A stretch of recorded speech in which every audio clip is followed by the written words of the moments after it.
Hi everyone, welcome back to Tiny Tots and Tips. Today we're talking about one of the biggest milestones in your little one's journey: toilet training. When to start, how to do it. Let's dive in. Every child is different, but most kids show readiness between 18 to 24 months.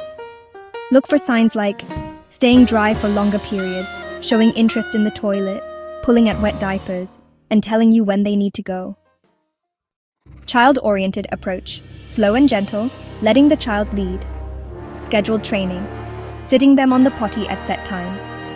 Fast-track method, intensive training over a few days. Pick what works best for your child's temperament and family routine. Step 1. Get a comfortable potty chair that allows your child's feet to touch the ground or use a footstool for balance.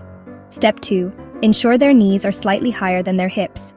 This squatting angle helps with easier bowel movements and prevents stool withholding. Step 3. Encourage them to lean slightly forward with elbows resting on their knees for better posture. Refusing to sit? Make it fun with books and rewards. Fear of the toilet? Start with a potty chair before transitioning. Stool withholding? Increase fiber intake and offer positive reinforcement.